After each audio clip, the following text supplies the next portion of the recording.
Hello and welcome to this live stream. I'm Luna. I'm Nick. And we are the Nomad Citello. And on our channel, we want to help everybody who are visiting Venice to make the most out of their trip, to be prepared, know what to expect. So here is what we're going to do today. Specifically for people traveling to Venice in March, but in general also giving you some practical tips on traveling to Venice in general, and to answer any questions you might have. We see that we already have questions in the chat. Keep them coming. Comment on our video. It will be uploaded on YouTube, so you can ask your questions anytime and we will be more than happy to answer. So this is our second in a series of monthly lives where we want to focus on best tips, best practices for visiting Venice within the specific month. So you've prepared some material for people visiting in March? Yes, okay. Exactly. And more in general, we'll review stuff that we already said last month, but that are still relevant today. So let's see what's on the menu. So first of all, we're going to talk again about the Venice city tax for 2025. We're going to see again how to use TAPI, the new validation machine, because there have been some conversations on social media that we had about that. And that's the device you use to scan your tickets going under the Vaporetto, the bus. Exactly. Then we're going to talk about the Free Museums initiative. That's happening every month, so we will talk about that. We will give you other tips for other events, other activities you can do in Venice in March and other months.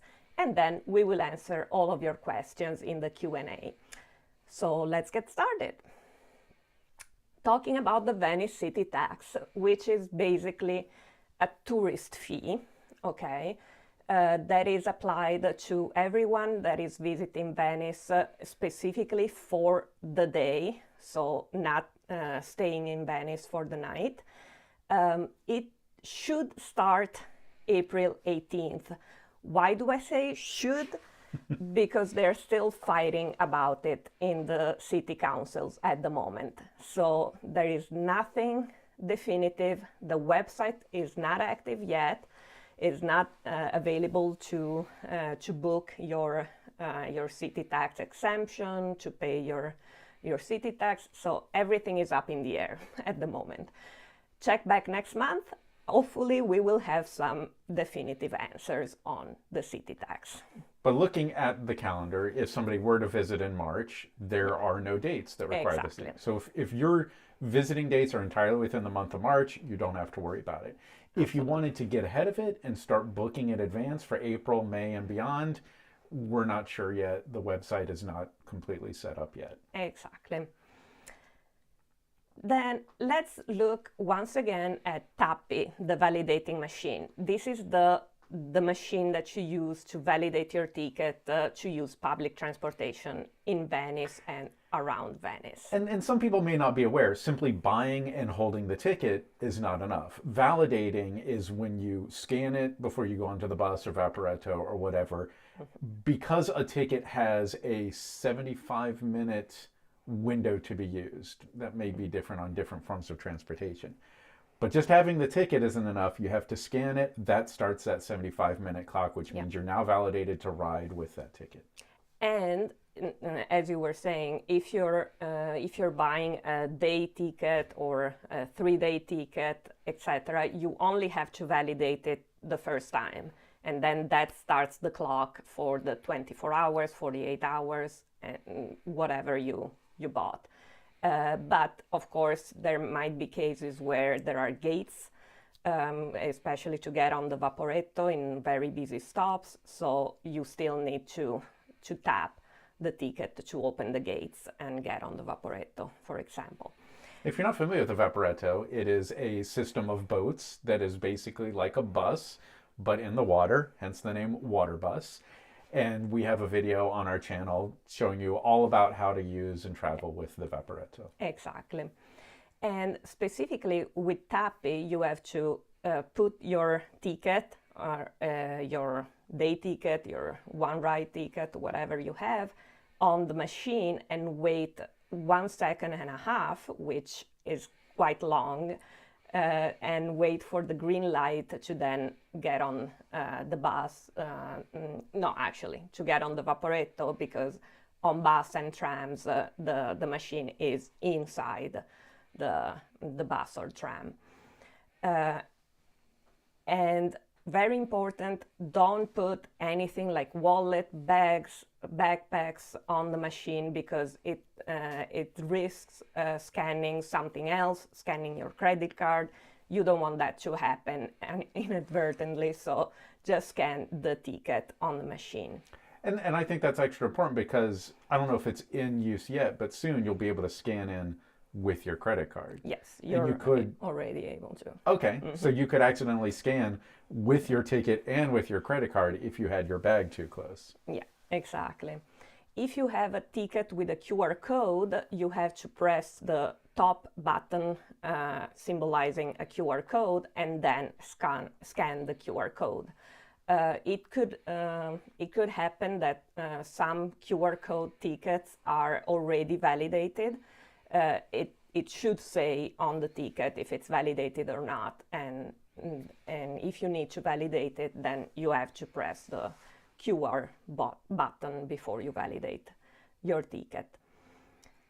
And with these tickets, with the single tickets, the day tickets, it's one person, one ticket, so you cannot scan for more than one person if you're using like physical tickets or QR codes or whatever.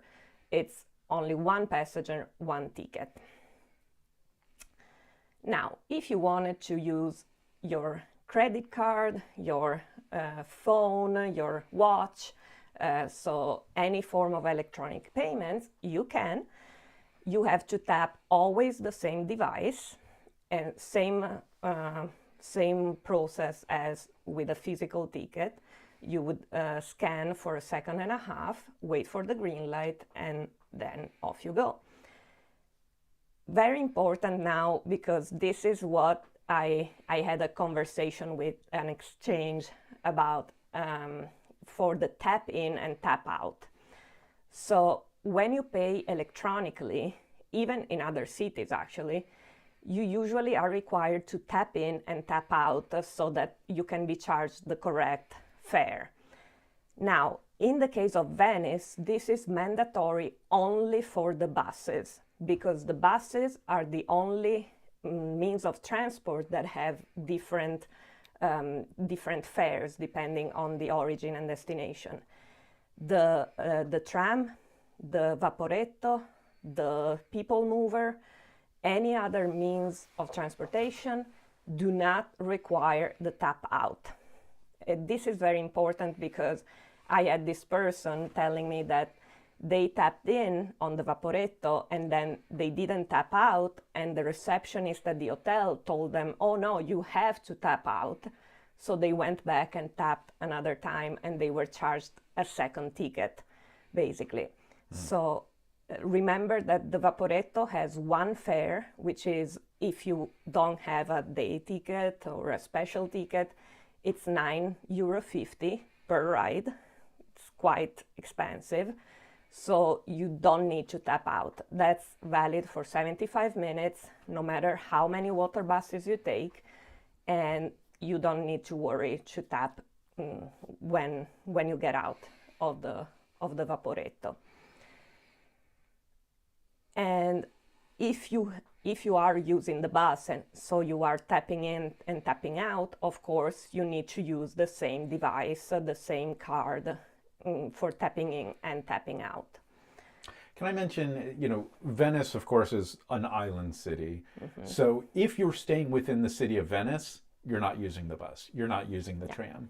Those are only if you're going out to the mainland, to Mestre or Chioggia or one of the other towns outside of Venice. So those of us who are going and just staying inside of the city, don't worry about the tram, don't worry about the bus, but the Vaporetto is important. And that, again, is separate from a taxi. Mm-hmm. A water taxi does exist, a taxi on a boat.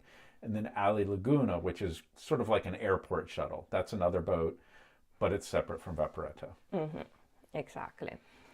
And the good thing about paying with the credit card or a device is that you can tap for up to 5 people with the same device within a minute from the first tap.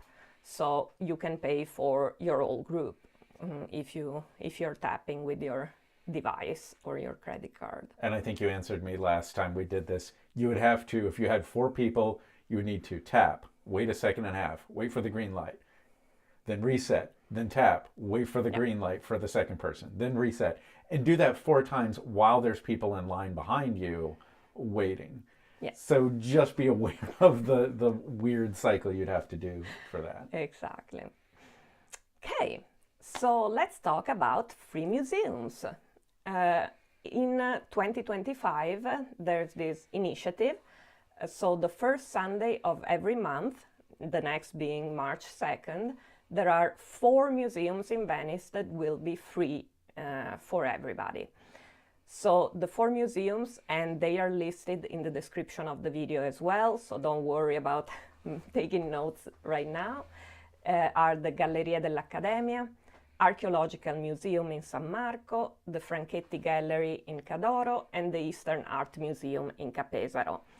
Now, I've marked them on the map here, but it's easier if you Google them, honestly,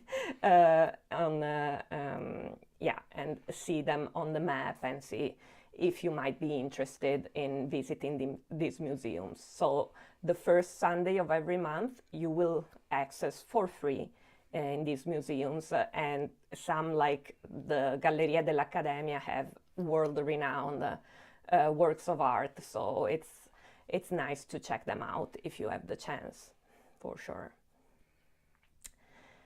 Other events that might be of interest coming up: Norman Reben, Bob Dylan's mentor, art exhibit at the Jewish ghetto in Venice until March the 9th.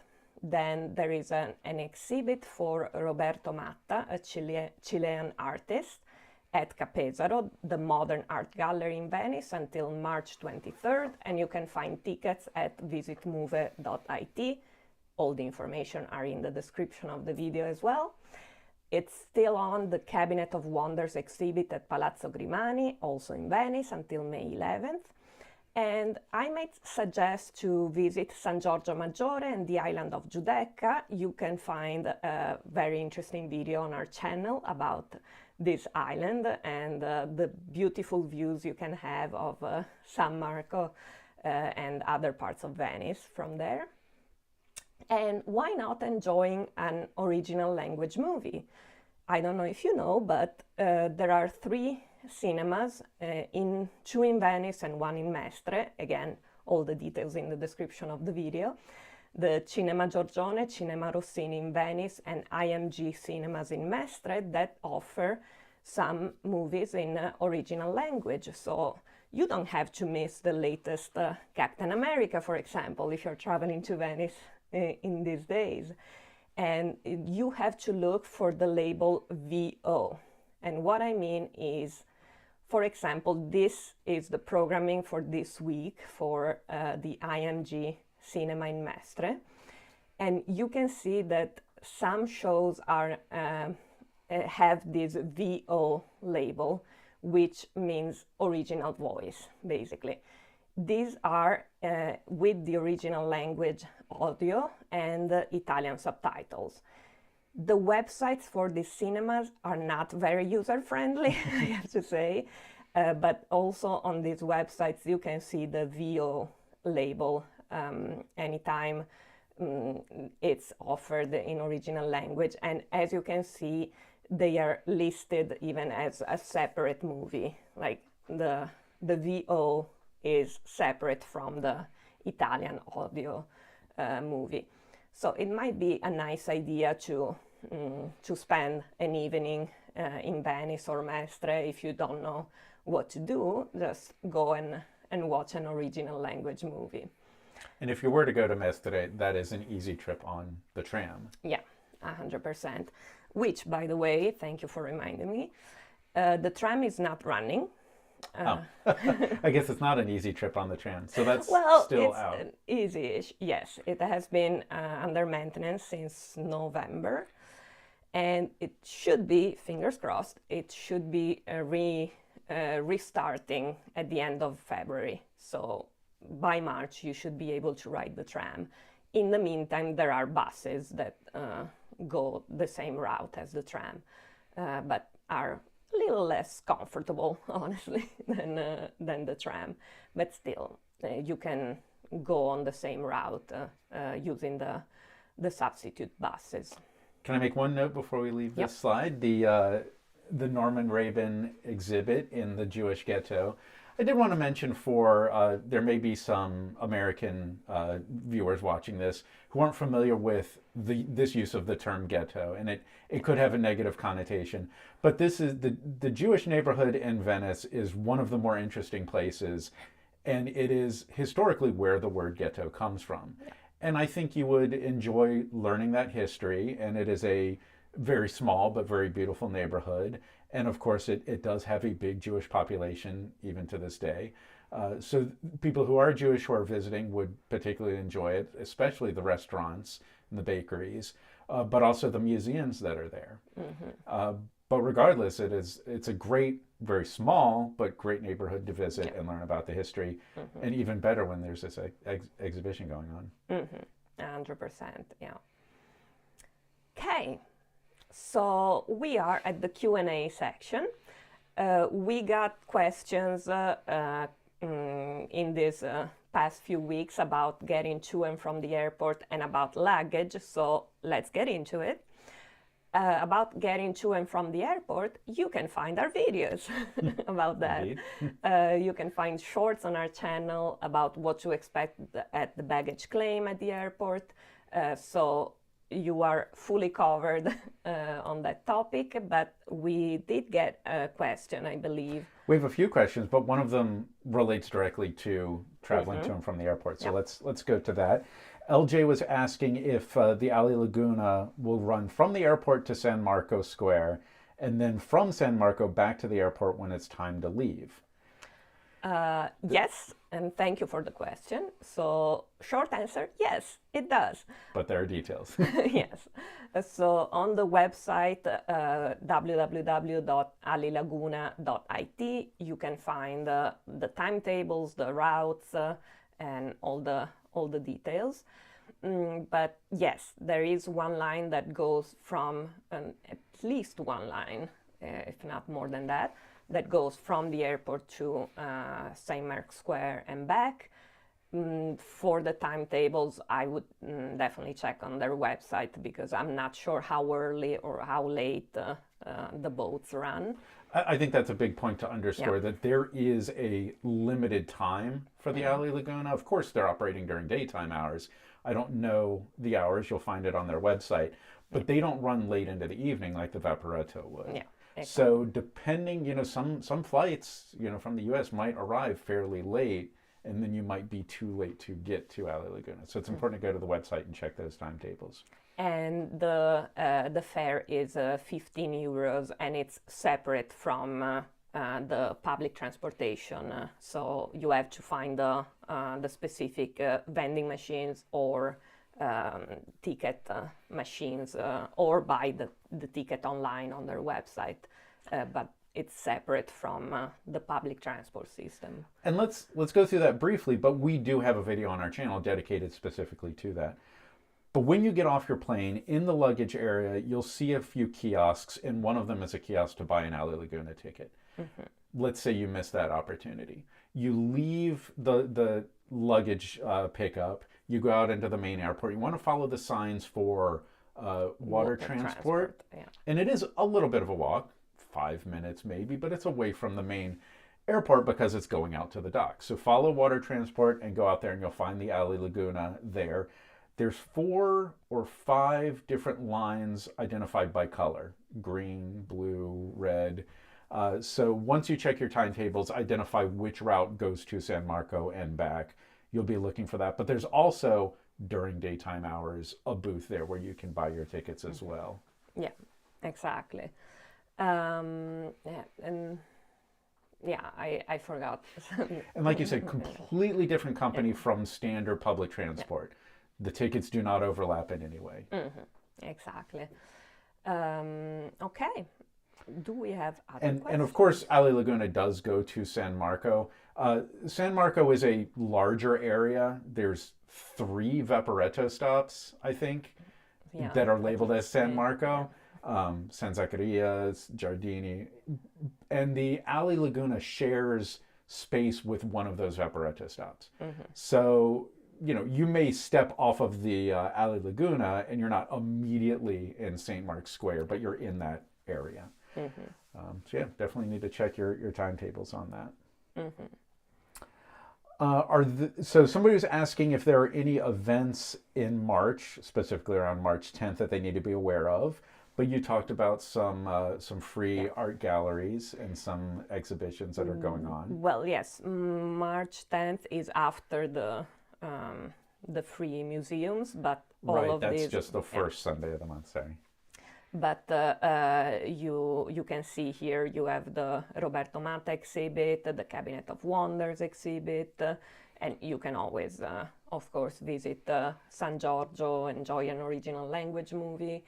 The carnival will be over by then, so it will be a calmer period, but still very enjoyable, of course.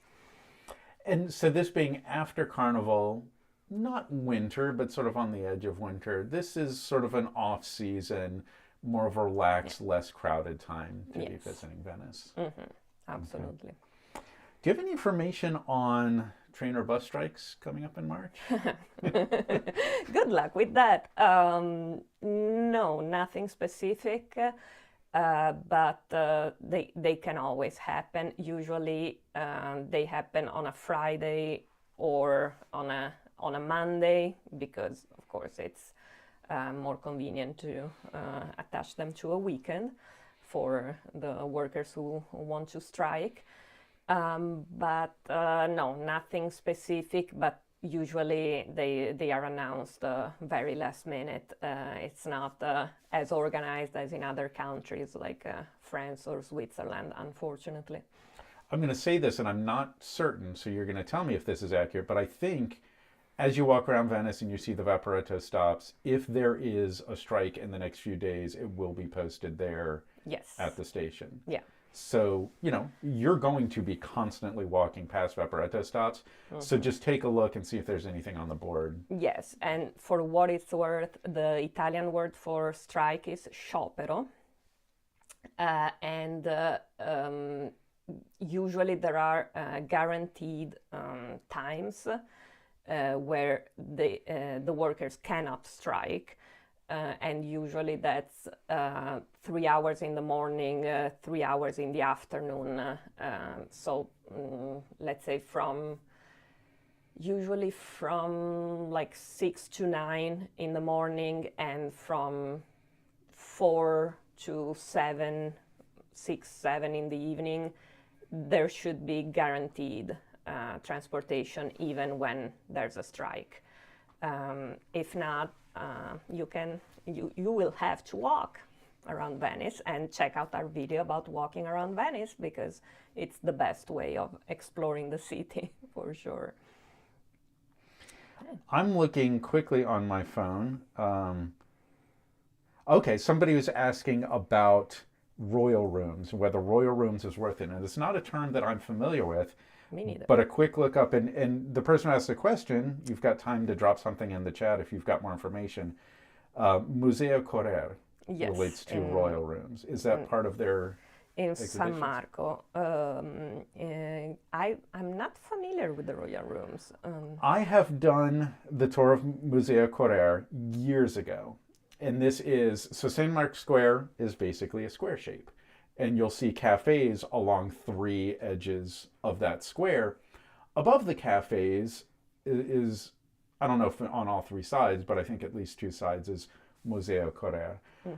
I remember it being nice, but I don't remember it, blowing your mind. It didn't blow me away to the point where here I am years later and I can't tell you much about it, except there were, the ability to see inside of these buildings maintained in their historic state.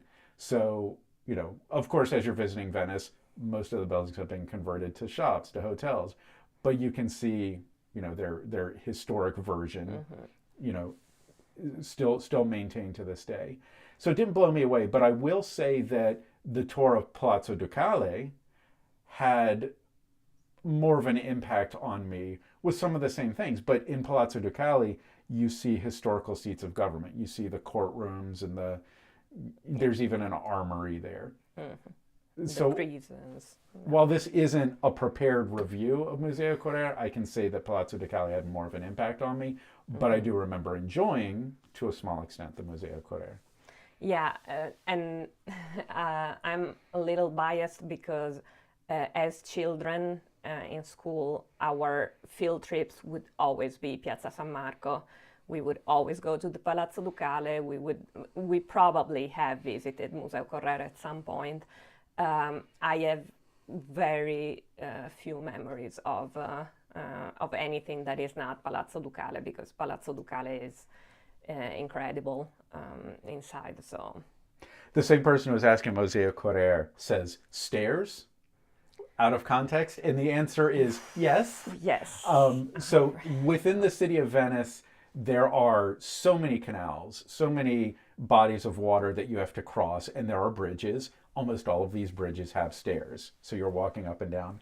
But in some of the biggest main tourist areas, like San Marco, they have installed ramps along with these stairs.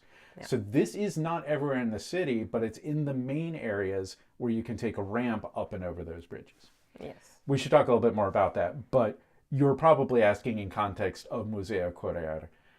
I believe, and of course there are stairs, but whether there's an elevator, I don't remember, because it is, what Italians would call the first floor, what I would call the second floor. It is not the ground floor. There are stairs to get up there. I don't remember if there's an elevator. Yeah, and that's the thing, like the main attractions are more accessible for sure. It's hard to tell. I would have to get back to you in terms of what is fully accessible to visit, where there's elevators and where there are other solutions. But it's very tricky in Venice, of course, because we have lots of bridges, lots of stairs in general, even in the houses, in the accommodations, Airbnbs, and all that. It's very difficult to have fully accessible locations. If I was going to New York City, I would assume accessible access elevators everywhere I go.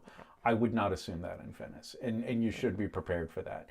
Yeah. If you're staying in a hotel, if you're visiting a museum, and if you need an elevator, I do recommend you check and confirm that in advance. Yeah. And don't assume that it would always be there.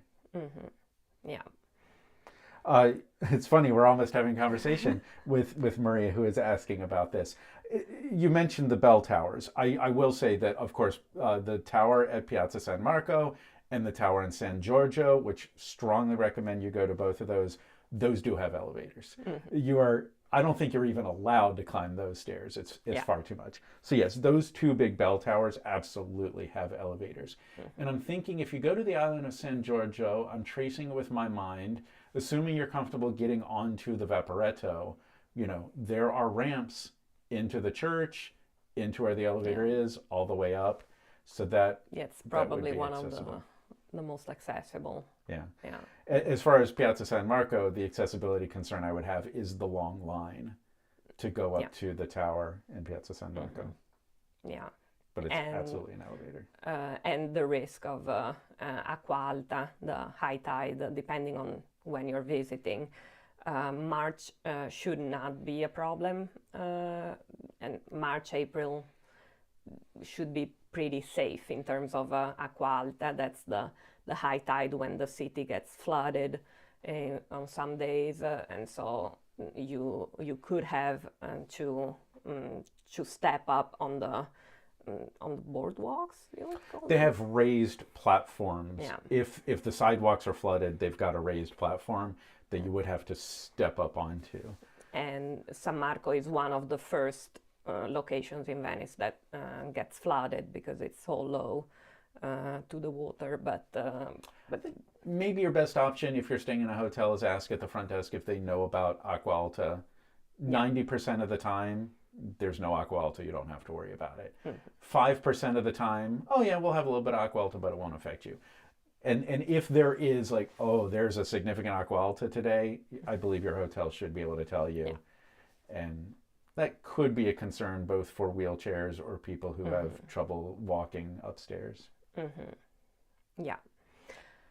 I would not recommend wheelchair for most of Venice. I mean, it's just so many bridges, so many stairs. And there is, and I will add the link in the description of the video, there is a map of accessible Venice with all the itineraries that are fully accessible.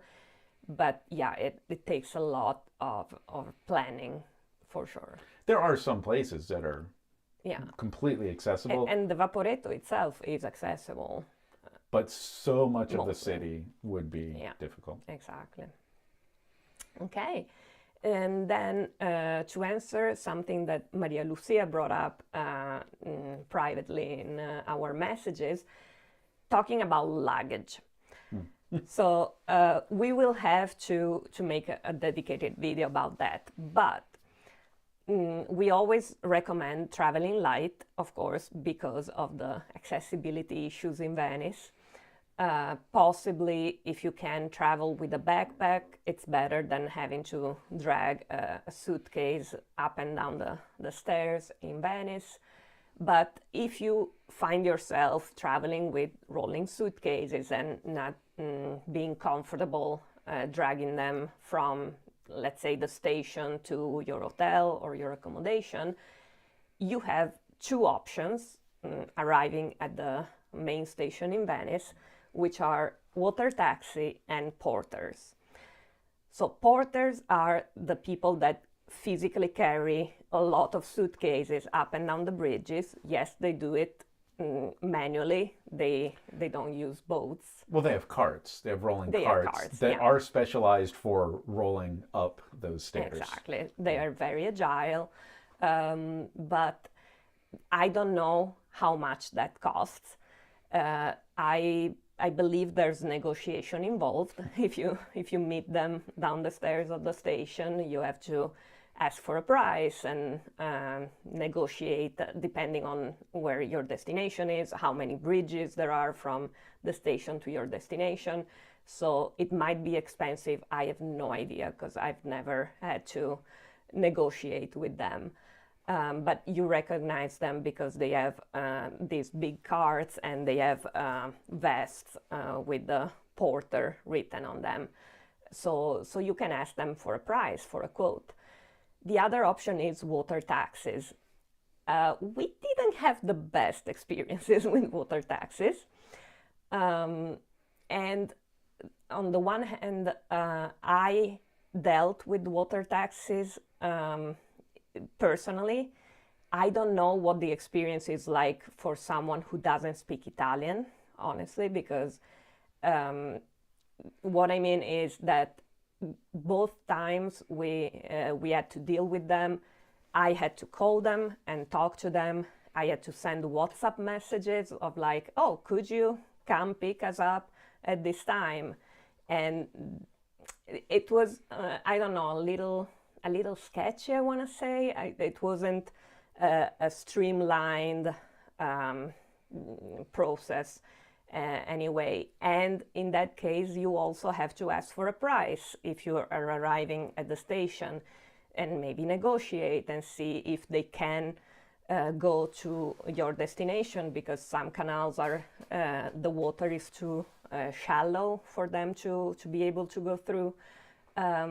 It's not 100% accessible because depending on the level of the tide, you might have to step a lot down or to step up to get on the water taxi. So I don't know what to recommend in this case. I have to be honest. The Vaporetto, the water bus, which we've mentioned, has a platform. It has a dock. It has a floating, stationary platform where you walk onto the bus or the Vaporetto.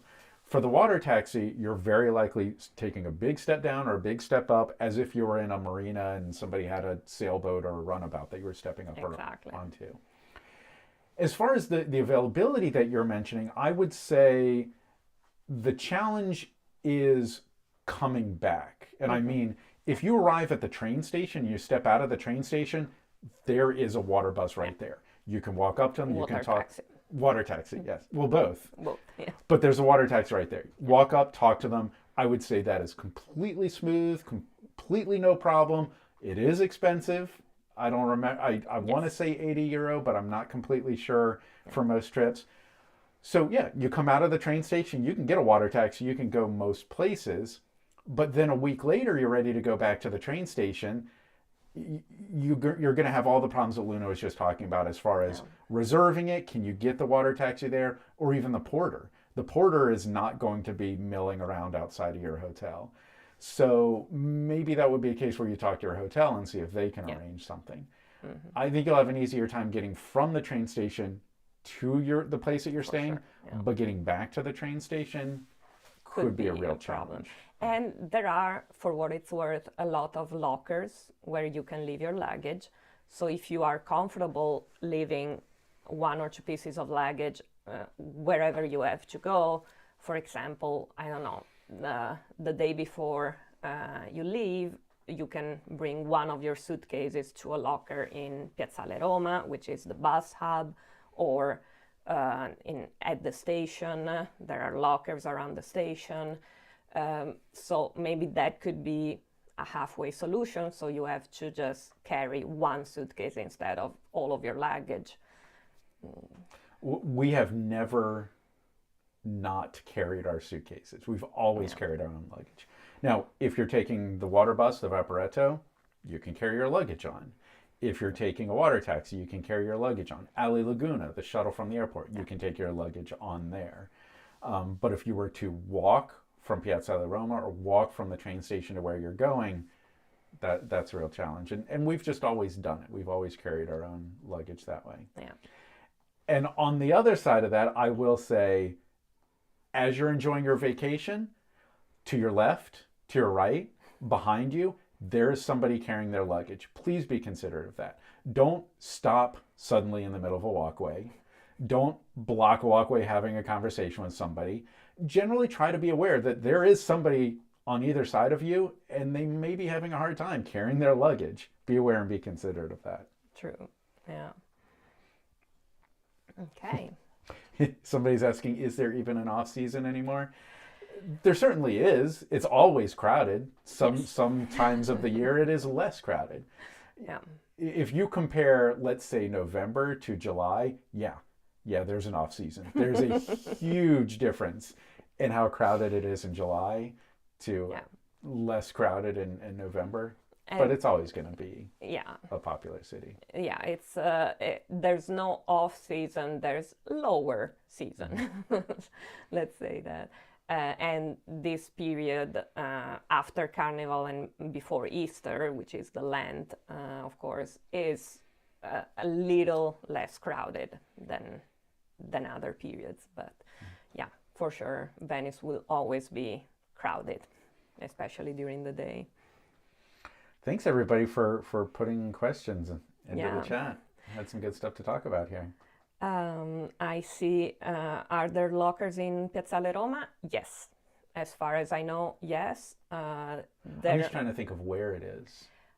Well, as far as I know, there's at least one of the, I don't know if it's the bars or the newspaper, news agents. Newsstand. Yeah, that have a locker service. And what you will find very often is that they take the payment, they take your suitcase, and then they bring it to some warehouse they have not far from there. And that's the case and near the station as well. There are some bars that offer the service. Take your suitcase to their warehouse where they have all the food for the bar, and they also keep the suitcases, for example. And it's reliable as far as I know, because I had friends and other people that use the service, in particular near the station, but in general they are quite reliable as far as I know. But next to the train station, there's one where the lockers are physically there and you can see them. And in Cannaregio, what is that area called? Misericordia. In that general area, there's one where you can actually walk up and use the locker yourself. And there are some that are self-service, so you pay online, you go there, you unlock the locker, you don't interact even with people at all. I'm pretty sure there's one inside the train station. Well, I know there's one just outside of the train station. But I mean inside, okay. on the first platform, I'm pretty sure.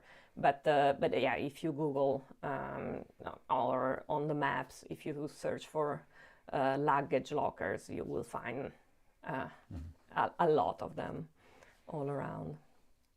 Okay, do we have any outstanding questions in the chat? I think we've covered them. Okay, well, if you have other questions, don't hesitate to leave more comments, send us messages anytime, and we will try and answer as many questions as we can. Enjoy your trip to Venice, and we'll see you next month for another live stream about traveling to Venice. Buon viaggio!